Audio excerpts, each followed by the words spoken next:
the robber barons of the Gilded Age. Everywhere in the Western world there were the robber barons, industrialists who were directly or indirectly controlled by secret societies, and who could accumulate enormous amounts of money as long as they did what was asked of them. This period has different names.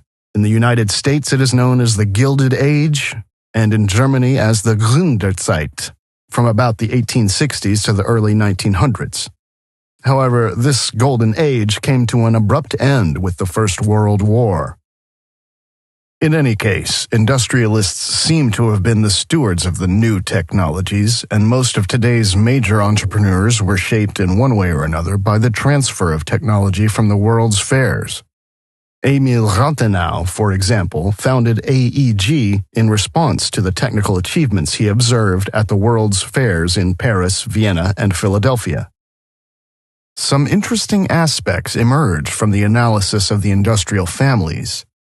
They were, and still are, obsessed with art and other artifacts from the pre-industrial era.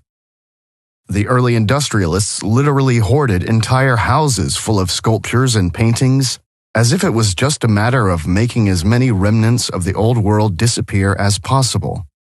It remains to be said that thousands of works of art and sculptures were presented at the world exhibitions, which have since largely disappeared.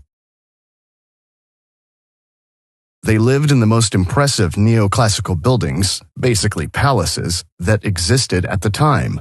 Mysteriously, however, they had many of these buildings demolished very quickly. Perhaps a little too quickly considering the construction costs. One of the most impressive examples is certainly the Astor House in Manhattan. Among the largest in the entire city, it was supposedly completed in 1896 and demolished already in 1926. And is this photo of the alleged construction of the Villa Hugel of the German industrialist family Krupp really a new building, or rather a renovation project? In any case, it is very likely that all these buildings were already standing and were simply taken by the new power elite. Possibly, then, the term robber barons meant precisely people who had literally stolen their property. Purpose of the World Exhibitions. If it is true that many of the buildings at the World's Fairs already existed and were only renovated, then the destruction of these buildings is one of the largest cover-ups in recent history. Also, this would be further proof that pretty much all countries were already controlled by the cabal 100 years ago, and modern politics was intended from the beginning as a means to infiltrate and control cultures. The systematic destruction of knowledge and the theft of cultural goods and property by the church continued seamlessly with the advent of more contemporary nation-states.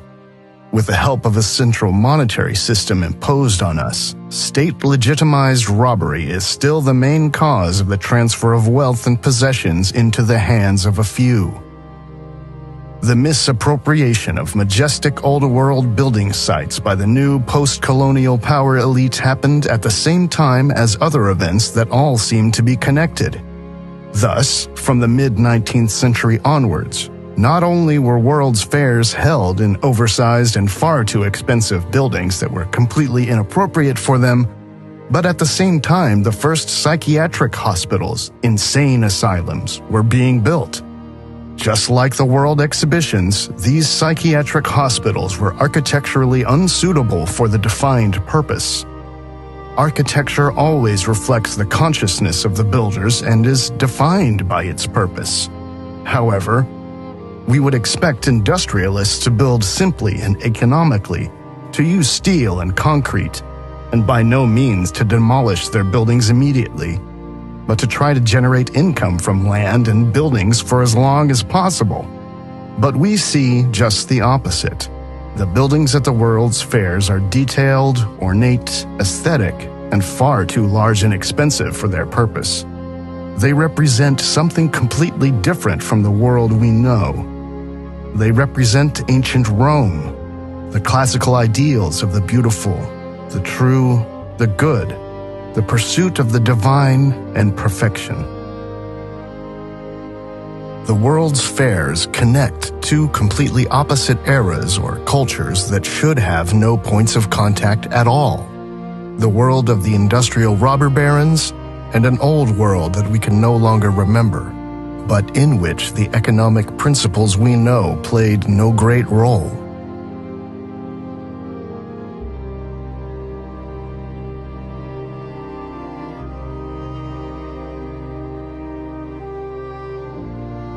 Of course, some of the buildings at the fairgrounds were indeed cheaply constructed and temporary in nature.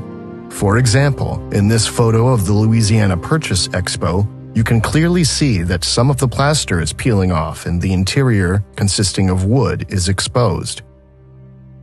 Another example of a temporary structure is the Porte Monumentale at the World's Fair in Paris. This monumental gate has been called tasteless and considered by some critics to be the ugliest of all the Paris exhibits. Years after the St. Louis Expo, one of the architects, Louis Sullivan, wrote in The Autobiography of an Idea, "Meanwhile, the virus of the World's Fair, after a period of incubation in the architectural profession and in the population at large, especially the influential, began to show unmistakable signs of the nature of the contagion. There came a violent outbreak of the classic and the Renaissance in the American East, which slowly spread westward, contaminating all that it touched, both at its source and outward. The selling campaign of the bogus antique was remarkably well managed through skillful publicity and propaganda by those who were first to see its commercial possibilities. The market was ripe, made so through the ebitude of the populace, big businessmen, and eminent educators alike. By the time the market had been saturated, all sense of reality was gone. In its place had come deep-seated illusions, hallucinations, the blanketing of the brain.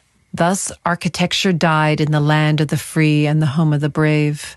Sullivan aptly describes here the poisoned rebirth of pseudo-classicism in the 20th century, the attempt to imitate the old structures without having understood the architectural principles. We always see two fundamentally different types of architecture in the photos of the expos. On the one hand, the massive classicist buildings with uniform and harmonious proportions of the golden ratio. They do not differ in the slightest from the real European Renaissance buildings, because in fact they come from the same era. On the other hand, we see cheap-looking, actually temporary buildings made of plaster and other cheap materials, which do not originate from any known historical epoch, and which were obviously built with the intention of tearing them down again as quickly as possible. The following photo shows very well how little time there was to renovate the areas back then. The buildings in the background have been renovated and repainted, while the two small houses in the foreground are still very yellowed and show their true age. Many temporary structures were erected around the old buildings for the expos, e.g., cheap pavilions, walls made of plaster, and imitations of famous buildings. But after the expos, not only the temporary, but also the old buildings were demolished. Did the World's Fairs perhaps serve, among other things, as an instrument to give people a national identity after the unified culture had collapsed? The separation into nations seems artificial.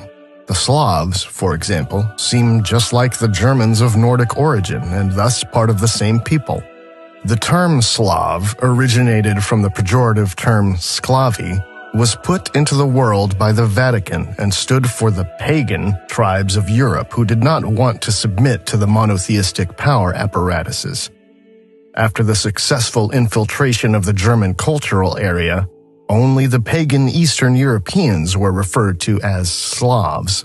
In fact, most of the nations we know today were not founded until after 1850. Modern Egypt, for example, only in 1953, after the British conquest. Illyria, the home of the Illyrians, became the Balkans after annexation by France. Free Tartary became Uzbekistan. Persia became Iran in 1935. The Ottoman Empire became Turkey in 1923, and so on.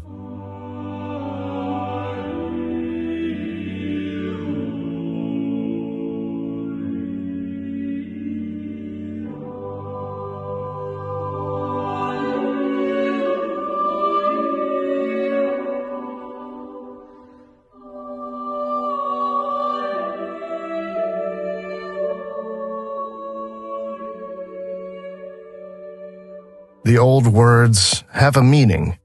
Our whole past resonates in them. When these words are spoken, that alone establishes a real connection with the past. By losing these words, we also lose that connection, and with it, the connection to our ancestors.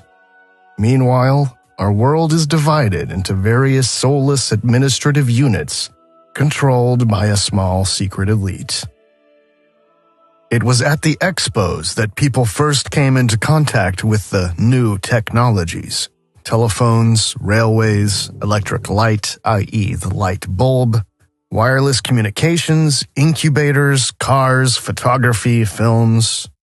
In addition, the supposed realities of life in the colonies were also frequently depicted. Africa, South America, etc. The creation of the patent system played an important role in building the monopolies, because only with patents it was possible to own knowledge, and thus technologies, and thus control people. The foundation of the world we live in today was laid then during the time of the World Expositions. The technological knowledge of the old world was selected. One part of the knowledge was kept secret, the other part was presented to the public. One of the most important criteria in this decision-making process was whether a technology could be controlled by a central authority. Any form of free energy must have been very dangerous to the forces that controlled the robber barons of the industrial age from the shadows. It is important to understand that these industrialists had not earned their wealth themselves. They were born into elite families and chosen to play a predetermined role.